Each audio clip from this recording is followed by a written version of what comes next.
ചാലിയാറിലൂടെ ഒഴുകിയെത്തിയ മൃതദേഹ ഭാഗങ്ങളും കണ്ടെത്താൻ വേണ്ടി 4ാം ദിനത്തിൽ പോലീസ് കൂടുതൽ സജ്ജീകരണങ്ങളാണ് ഒരുക്കിയിരിക്കുന്നത്. പോലീസിന്റെ ഡ്രോൺ സംവിധാനം കൊണ്ടുവന്നിട്ടുണ്ട്.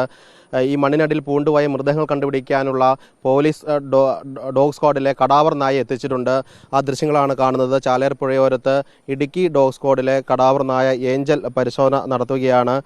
ഇതേപോലുള്ള ഡോഗ് സ്ക്വാഡിലെ 2 നായകൾ വയനാട്ടിലും ഈ സമയം പരിശോധന നടത്തുന്നുണ്ട്. ചാലിയാർ തീരത്ത് മൃതദേഹങ്ങൾ ഇനിയുണ്ടെങ്കിൽ കണ്ടെത്താനും വേണ്ടിയാണ് മണ്ണിനടിയിൽ പൂണ്ടുപോയ രീതിയിൽ അല്ലെങ്കിൽ വലിയ മരത്തടി കഷ്ണങ്ങൾക്കുള്ളിൽ കുടുങ്ങിക്കിടക്കുന്ന രീതിയിൽ മൃതദേഹങ്ങൾ ഉണ്ടെങ്കിൽ അത് മണത്ത് കണ്ടുപിടിക്കാൻ വേണ്ടിയാണ് ഈ നായ എത്തിച്ചിരിക്കുന്നത്. ഇതിനു മുൻപ് ഇടുക്കിയിൽ മണ്ണിടിച്ചിലുണ്ടായ സമയത്തൊക്കെ തന്നെ 2 മൃതദേഹങ്ങൾ കണ്ടെത്തിയ ഒരു ഹിസ്റ്ററി കൂടി ഈ ഡോഗ് സ്ക്വാഡിലെ ഈ ഏഞ്ചൽ നായയ്ക്കുണ്ട്. അതുകൊണ്ട് തന്നെ ഒരു മികച്ച പ്രവർത്തനം കാഴ്ചവെക്കാൻ കഴിയുമെന്ന പ്രതീക്ഷയിലാണ് പോലീസ് ഉള്ളത്. അതോടൊപ്പം 4 ഡ്രോണുകൾ കൂടി പോലീസ് ഈ ചാലിയാറിന്റെ തീരത്തുകൂടെ ഇറക്കിയിട്ടുണ്ട്. കാരണം കഴിഞ്ഞ 3 ദിവസമായി ഇന്ന് 4ാം ദിവസത്തിലും 100 കണക്കിന് സന്നദ്ധ പ്രവർത്തകർ തിരച്ചിലിൽ ഏർപ്പെടുന്നുണ്ട്.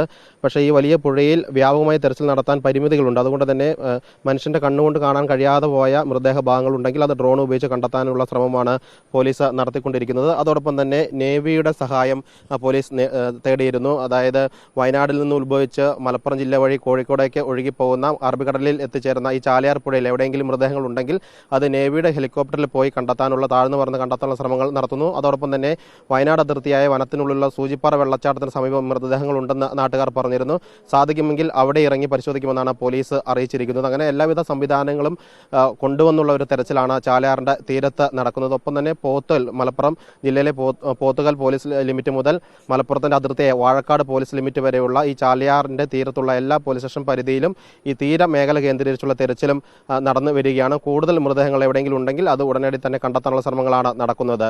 നിലമ്പൂരിൽ നിന്നും വീഡിയോ ജേർണലിസ്റ്റ് ഉണ്ണി തൂരിനൊപ്പം reporter Sinoj Thomas, news reporter.